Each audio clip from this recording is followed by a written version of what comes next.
Oh, ti. Ma mettete na limpo. E buora sama na limpo. Adi. Tahu lah am dito.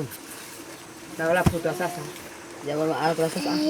Baru mau bikin Itima satu. pakai lalu kita itu. Pakai tu kulungi. Ya itima tahu. Tahu di umai lepas yang mana itu. Ah.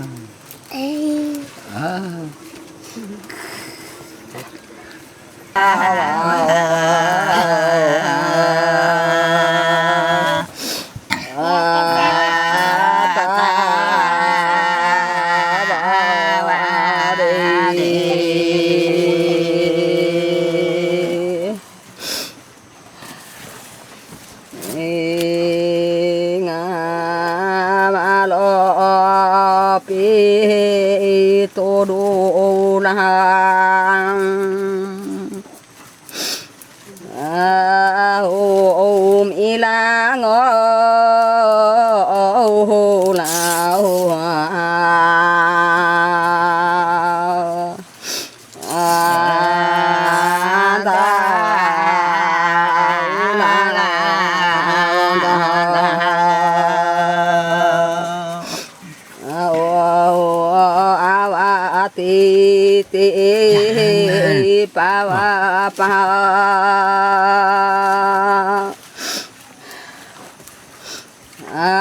Om ai lo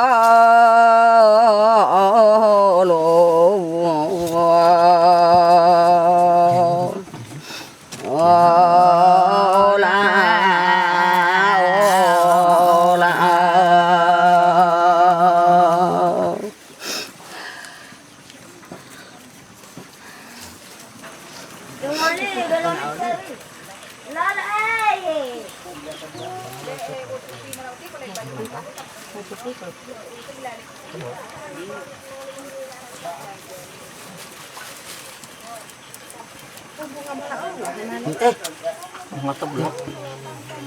Si balik umat ini nak tahu. Kalau milihin na natin.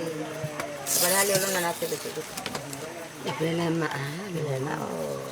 Ito ba dyan namin anak? Tahun nila ano nak tahu ti. Di tahun mana?